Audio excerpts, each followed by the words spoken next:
Morning students. Last जो अपन ने lecture पढ़ा था वो था फ्लो चार्ट के बारे में, कि फ्लो चार्ट अपन कैसे यूज करते हैं, किस जगह पर यूज किया जाता है, क्या उसके अलग अलग प्रोस्पेक्टिव्स हैं। लास्ट अपन ने पढ़े थे फ्लो चार्ट के सिंबल्स।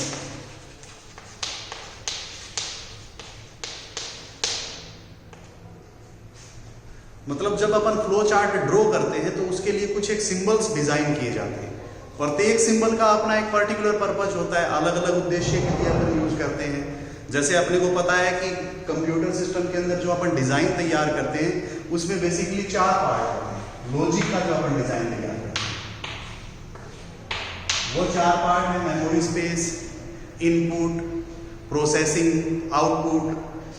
इन सब कामों को करने के लिए फ्लो चार्ट में कुछ अलग अलग सिंबल्स होते हैं, particular symbols use for specific processing like memory conjunctions, like how we can provide input to any logic, how processed, how output comes from logic। तो इन सब चीजों को एक्सप्लेन करने के लिए अपने पास जो पर्टिकुलर सिंबल्स होते हैं उनको अपन बोलते हैं फ्लो चार्ट सिंबल्स। आज अपन उन फ्लो चार्ट सिंबल्स का प्रैक्टिकली इंप्लीमेंटेशन करेंगे कि किस तरीके से अलग अलग प्रकार के फ्लो चार्ट सिंबल्स यूज किए जाते हैं अलग अलग लॉजिक्स के लिए। तो अपन डिजाइन करने के लिए सबसे पहला काम शुरू करते हैं जो सबसे सिंपलेस्ट लॉजिक है। सबसे सिंपल जो लॉजिक है वो है जैसे 2 नंबर्स को ऐड करना, एडिंग 2 नंबर्स, कि अपन ऐड किस तरीके से करते हैं। ये अपन ने इसका एल्गोरिथम भी बनाया था, तो अपने लिए बिल्कुल क्लियर है कि उसका लॉजिक कैसे होगा। एल्गोरिथम में अपन ने डिसाइड किया था कि सबसे पहला काम होता है कि इस काम को करने के लिए कितने मेमोरी स्पेस चाहिए। तो मेमोरी स्पेस के लिए अपन जानते हैं 2 नंबर्स को जोड़ते हैं तो उसके लिए 3 मेमोरी स्पेस चाहिए। एक मेमोरी स्पेस जिसमें अपन पहला नंबर स्टोर करेंगे, दूसरा मेमोरी स्पेस जिसमें अपन दूसरा नंबर स्टोर करेंगे, थर्ड जो मेमोरी स्पेस होता है जिसके अंदर अपन रिजल्ट को स्टोर करेंगे और वो रिजल्ट अपन डिस्प्ले करेंगे। ये अपन पहले डिस्कस कर चुके हैं कि A stands for first number, B stands for second number and C represents result. तो इन तीनों चीजों को अपन मेमोरी स्पेस के रूप में कंज्यूम करते हैं। उसके बाद आगे बढ़ते हैं अपन नेक्स्ट स्टेप की ओर, इनपुट। इनपुट कैसे दिया जाएगा या इनमें से कौन कौन सी वैल्यू इनपुट के रूप में अपन देने वाले हैं। तो उसके लिए सबसे पहला 2 नंबर्स को जोड़ेंगे तो उसमें अपने को पहला नंबर इनपुट करना पड़ेगा, दूसरा नंबर इनपुट करना पड़ेगा।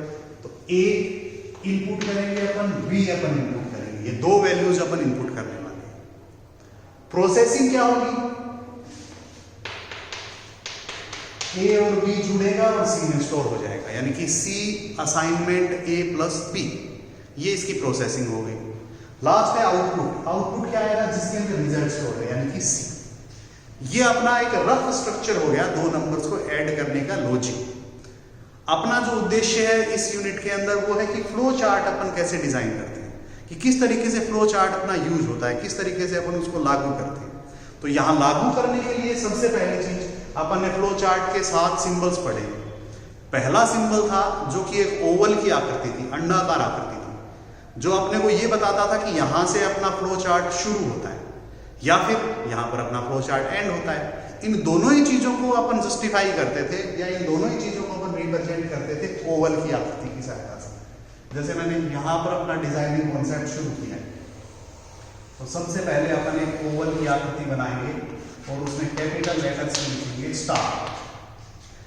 इसका मतलब ये हुआ कि यहां से अपना फ्लो चार्ट शुरू हो रहा है, इनिशियल पॉइंट है। अब उसके बाद अपन इन प्रोसेस से होकर गुजरेंगे। सबसे पहला प्रोसेस मेमोरी स्पेस डिफाइन करना। मेमोरी स्पेस डिफाइन करने के लिए अपने पास 3 मेमोरी स्पेस अपने को बना दिए। देखिए वो जो 7 सिंबल थे उन 7 सिंबल्स में क्या था, सब एक था स्टार्ट या स्टॉप करने वाला, या इसको अपन पोज पर्पज के लिए भी यूज करते थे। इससे अगला था प्रोसेसिंग बॉक्स, जिसके अंदर सारी प्रोसेसिंग आती थी। मेमोरी स्पेस को कैसे डिफाइन करना है, ये प्रोसेसिंग, या मैथमेटिकल कोई कैलकुलेशन है, या अपना कोई मैथमेटिकल फॉर्मूला है, या अपन कोई चीज स्टोर कर रहे हैं, या अपन कोई चीज स्टोर की हुई चीज के अंदर प्रोसीडिंग कर रहे हैं, तो वो सारा प्रोसेसिंग बॉक्स में आता था। और उस प्रोसेसिंग बॉक्स की आकृति होती थी आयताकार, सॉरी स्क्वायर, जिसको अपन बोलते हैं इस प्रकार से एक रेक्टेंगुलर आयताकार शेप होती थी इस प्रकार। तीसरा सिंबल था इनपुट के लिए और आउटपुट के लिए। समांतर चतुर्भुज की आकृति होती थी तो एक तरफ घुसा, एक तरफ अपन यूं कह सकते हैं घुमा हुआ होता था या एंगल्ड होता था, पर्टिकुलर एंगल के ऊपर झुका हुआ रहता था, उसको अपन बोलते थे या उसको वो काम में लिया जाता था इनपुट और आउटपुट के लिए। एक सिंबल अपन यूज करते थे ये एरो वाला सिंबल, जो जितने भी अपने दूसरे सिंबल्स हैं उनको आपस में कनेक्ट करता था और एक फ्लो को डिफाइन करता था। फ्लो का मतलब होता है कि किस तरीके से, किस बहाव में अपन इसको रिप्रेजेंट करें। तो यहां दूसरा काम अपन आगे बढ़ते हैं। स्टार्ट किया अपन ने, अब अपने को मेमोरी स्पेस डिफाइन करनी है, परिभाषित करनी है। तो यहां अपन लिखेंगे इनिशिएट। इनिशिएट का मतलब होता है प्रारंभ किया जाए, शुरू किया जाए, या इसका शुरुआत अपन कर रहे हैं। इनिशिएट किन किन के माध्यम से, किन किन मेमोरी स्पेस के माध्यम से, ए कोमा बी कोमा सी। यानी कि ये फ्लो चार्ट अपन शुरू कर रहे हैं ए बी और सी मेमोरी स्पेस लेकर। किस काम के लिए? एडिंग टू नंबर्स, दो नंबर्स को जोड़ने के लिए। जैसे यहां पहुंचेगा इसका मतलब दो मेमोरी स्पेस अपने यूज हो गए, या दो मेमोरी स्पेस अपन, सॉरी तीन मेमोरी स्पेस अपने कंप्यूटर की मेमोरी के अंदर इनिशिएट हो जाते हैं, शुरू हो जाते हैं। अब अपन आगे बढ़ते हैं इनपुट के लिए। इनपुट के लिए जैसे मैंने बताया कि एक बॉक्स होता है जो एक तरफ झुका हुआ होता है, समांतर चतुर्भुज की आकृति रहती है इस तरीके से, एंगल्ड पैरेललोग्राम होता है। यहां अपन इसके अंदर परिभाषित करते हैं क्या अपने को इनपुट करना है। कितनी वैल्यूज इनपुट करनी है? दो करनी है, ए और बी। तो इनपुट के लिए जो स्टेटमेंट होती है, कौन कौन सी स्टेटमेंट थी जो अपन ने एल्गोरिथम में यूज की थी? इनपुट छोटे अक्षरों में कोलन्स के साथ, रीड या फिर एंटर, इन तीनों में से जो मर्जी यूज करो। और यहां पर जिनको अपने को इनपुट करवाना है ए कोमा बी, ये हो गया इनपुट प्रोसेस। अब उसके बाद आती है प्रोसेसिंग। प्रोसेसिंग का मतलब वही काम, वही आयताकार आकृति, जो काम अपने को इसके अंदर परिभाषित करना है वो लिखेंगे। क्या काम करना है? यहां पर सिंपली दिया हुआ है सी असाइनमेंट ए प्लस बी, यानी कि ए और बी को जोड़ा जाए और किस में स्टोर कर दिया जाए? सी के अंदर स्टोर कर दिया जाए। ये अपना हो गया प्रोसेसिंग। इसके बाद नेक्स्ट आने वाला है आउटपुट। आउटपुट के लिए भी सेम यही बॉक्स जो अपन ने यूज किया है, इसी बॉक्स का अपन यूज करेंगे। बस फर्क ये होगा कि जहां अपन ने इनपुट स्टेटमेंट लिखी थी, इस बार अपन उस इनपुट स्टेटमेंट की बजाय लिखेंगे आउटपुट स्टेटमेंट्स। आउटपुट स्टेटमेंट कौन कौन सी होती है? इनपुट, रीड और एंटर होती है इनपुट के लिए। आउटपुट के लिए होती है आउटपुट छोटे अक्षरों में, या फिर राइट, या फिर डिस्प्ले कॉलम्स के साथ। अपन ने लिखा आउटपुट और जिस वैल्यू को अपने को आउटपुट करना है यानी कि सी, तो ये अपना आउटपुट हो गया। लास्ट स्टेप, जब ये सारा काम हो जाता है तो अपन एल्गोरिथम में भी लिखते हैं कि जहां से अपने को एग्जिट करना है, मतलब वो पॉइंट या वो इनिशियलाइजेशन या वो टर्मिनेशन जो अपने को बताता है कि ये प्रोसीडिंग कंप्लीट हो चुकी है। तो उसके लिए अपने पास जैसे इसमें स्टार्ट बॉक्स है, उसमें स्टॉप बॉक्स होता है। अपन इस तरीके से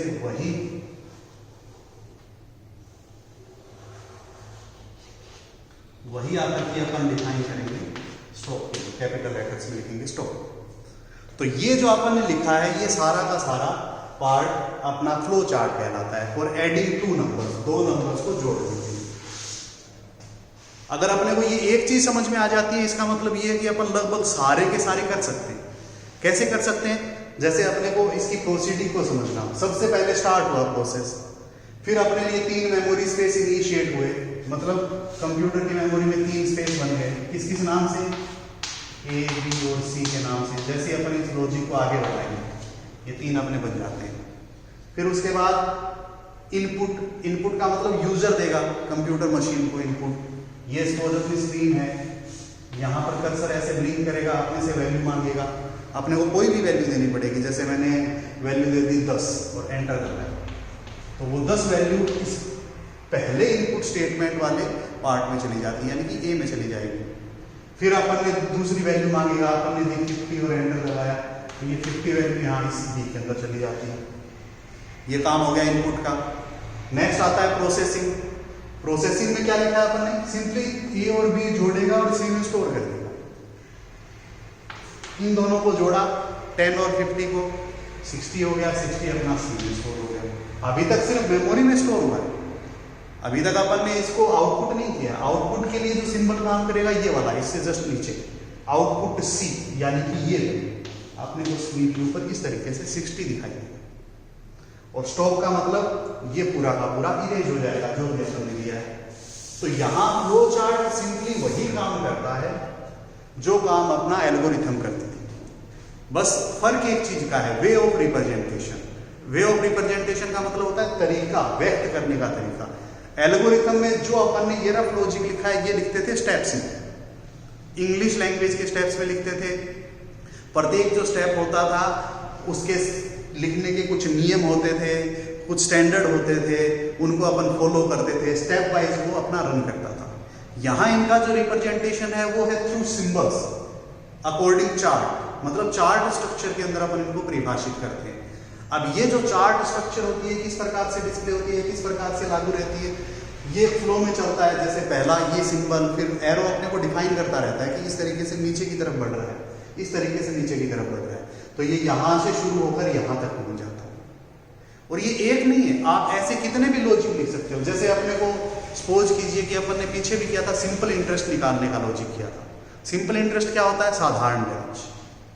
साधारण ब्याज का क्या फॉर्मूला होता है? साधारण ब्याज का फॉर्मूला बिल्कुल सिंपल है। अपन साधारण ब्याज का लॉजिक लिखते हैं रफली टाइप, देखिए बिल्कुल उसी तरीके से जिस तरीके से अपन ने एल्गोरिथम लिखी है कि साधारण ब्याज का फॉर्मूला होता है S assignment into R into T upon 100, यानी मूलधन गुणा दर गुणा समय बटा 100। अब इस काम को करने के लिए कितने मेमोरी स्पेस चाहिए? अपन ने पहले परिभाषित किए 4 चाहिए, 5 नहीं चाहिए, क्योंकि 100 कांस्टेंट वैल्यू है और कांस्टेंट वैल्यू जो होती है उसके लिए अपने को मेमोरी स्पेस की आवश्यकता नहीं रहती, उसको अपन सिंपली यूज करते हैं। तो अपने को चाहिए पी आर टी और एक्स, ये 4। अब अपन इनपुट देंगे, इन चारों में से कौन कौन सी वैल्यू इनपुट देंगे जिससे अपना सिंपल इंटरेस्ट निकल सके? मूलधन, दर और समय। ये देते हैं ना अपन फॉर्मूले के अंदर, ये 3 चीजें पुट करते हैं, उससे अपना ये निकलता है एस, यानी कि सिंपल इंटरेस्ट निकलता है। तो अपन ने वो 3 चीजें दी इनपुट के रूप में, पी आर टी। अब उसके बाद आगे बढ़ेगा प्रोसेसिंग के लिए। प्रोसेसिंग में अपन क्या करवाएंगे? ये जो फॉर्मूला लिखा है एच डी लिख देंगे, S assignment P to R into T upon 100, कि पी आर और टी जो दिया है अपन ने वो मल्टीप्लाई हो, वो 100 से डिवाइड हो और वापस एस में स्टोर हो जाए। ये काम करेंगे अपन। इस काम को करने के बाद जो रिजल्ट आएगा वो अपन आउटपुट के रूप में, एस के रूप में अपन उसको आउटपुट कर देंगे, या एस के रूप में वो अपना बाहर आ जाएगा। ये चीज अपने को अगर इसमें लिखनी हो तो थोड़ा सा चेंज करना पड़ेगा, कोई खास चेंज नहीं करना है। क्या क्या चेंज करना पड़ेगा? कितने मेमोरी स्पेस लेंगे, इनिशिएट, इसके अंदर चेंज करेंगे। क्या इनपुट देंगे वो चेंज करेंगे, क्या प्रोसेसिंग होगी वो चेंज करेंगे, और क्या आउटपुट आएगा वो चेंज करेंगे। देखिए किस तरीके से अपन इनपुट देंगे, या क्या प्रोसेसिंग होगी, या क्या आउटपुट आएगी। सबसे पहले मेमोरी स्पेस की बात करते हैं। कितने लिए अपन ने? पी आर टी और एस, ये 4 लिख देंगे अपन। स्टार्ट किया, मेमोरी स्पेस डिफाइन किया, इनपुट देना। इनपुट देने के लिए अपन क्या करेंगे? 3 वैल्यूज है, पी आर टी, ये इनपुट हो गया। प्रोसेसिंग क्या होगी? जो अपन ने यहां लिखा है, ये फॉर्मूला अपन एज इट इज यहां पुट कर देंगे, P into R into T upon 100, इस तरीके से। ये अपना प्रोसेसिंग हो गया। आउटपुट क्या आएगा? जिसमें रिजल्ट है, यानी कि एस, ये अपना आउटपुट हो गया। और जैसे ये कंप्लीट हो जाता है, स्टॉप। मतलब जो काम अपन ने 2 नंबर्स को जोड़ने के लिए जिन जिन चार्ट्स के अलग अलग सिंबल्स का यूज किया है, सेम उसी प्रकार से, सेम उसी फ्लो के अंदर ये सारे यूज हो रहे हैं। सिर्फ एक फर्क है, वो है इसके लॉजिक का। लॉजिक ने अपन ने इस प्रकार से रफली डिफाइन किया है। तो जितने भी, मैंने पहले ही बताया था कि जो लॉजिक होते हैं, अगर उनको कैटेगराइज करें तो 4 कैटेगरी में आते हैं। एक को बोलते हैं सीक्वेंशियल, जो इस तरीके से लगातार क्रम में चलते हैं, जिनमें कोई डाइवर्जेंस नहीं होता है, मतलब कहीं भी शाखाएं अलग अलग नहीं होती हैं। प्रोग्राम का फ्लो एक ही रहेगा, जैसे इसमें दिखाई दे रहा है, सीधा बिल्कुल स्ट्रेट, कभी भी अलग डायरेक्शन में नहीं जाएगा। जो अलग डायरेक्शन में जाते हैं वो वाले होते हैं कंडीशनल, जिसमें कंडीशन आएगी और उस कंडीशन के आधार पर अलग अलग रास्ते बनेंगे। एक भी बन सकता है, दो भी बन सकते हैं, 5 भी बन सकते हैं, 10 भी बन सकते हैं, वो डिपेंड करता है लॉजिक क्या है। थर्ड जो होता है वो होता है लूपिंग। उसमें रास्ते अलग अलग नहीं बनेंगे, लेकिन रास्ता एक चक्कर में घूमेगा बार बार। कितनी बार घूमेगा ये डिफाइन करने के लिए कंडीशन होती है, ये परिभाषित करने के लिए अपने पास कंडीशंस रहेंगी, उन कंडीशंस को अपन अप्लाई करते रहेंगे तो वो चलता रहेगा। और चौथा और लास्ट तरीके का होता है जंपिंग। उसमें क्या होता है कि जब अपन कंडीशन यूज करते हैं, चाहे वो अपना अलग अलग पार्ट्स में यानी कि कंडीशनल हो, चाहे वो अपना एक लूप में घूम रहा हो यानी कि एक स्ट्रक्चरल हो या लूपिंग स्टेटमेंट हो, उन सब के अंदर एक पर्टिकुलर कंडीशन के लिए, एक विशेष कंडीशन के लिए, एक विशेष शर्त के लिए अपने पास ऐसा लॉजिक होता है कि उससे सीधा बाहर आ जाता है। जैसे वो कंडीशन वाला ब्लॉक था, उससे सीधा बाहर जंप कर गया, या अपना जैसे चक्र था वो 20 बार घूमना था, 10 बार में ही बाहर आ गया, या 10वीं कंडीशन के लिए बाहर आ गया। तो ये सारी चीजें परिभाषित करने के लिए अपने पास जो लूप होता है या जंपिंग स्ट्रक्चर होती है, उनको अपन इंप्लीमेंट करते हैं। तो ये एक बेसिक स्ट्रक्चर थी। आज जो अपन ने पढ़ा है वो सबसे सिंपलेस्ट तरीके के फ्लो चार्ट हैं, जो एक ही फ्लो के अंदर, जैसे अपन ने दिखाई दे रहा है ये टॉप टू बॉटम, इस फ्लो के अंदर ये वाला कंट्रोल फ्लो, इसको अपन बोलते हैं कंट्रोल फ्लो, इस कंट्रोल फ्लो में चलते हैं। अगले लेक्चर के अंदर अपन जो डिफाइन करेंगे वो होगा जिसके अंदर प्रोग्राम का कंट्रोल फ्लो अलग अलग चेंज होगा। मतलब ये स्टेट जा रहा है, यहां से फिर शाखाएं बनेंगी अलग अलग, 1 2 3 4 कितनी भी बन सकती हैं। वो डिपेंड करता है कि अपना लॉजिक किस तरीके से रिप्रेजेंट हो रहा है, वो अपन नेक्स्ट स्ट्रक्चर में पढ़ेंगे।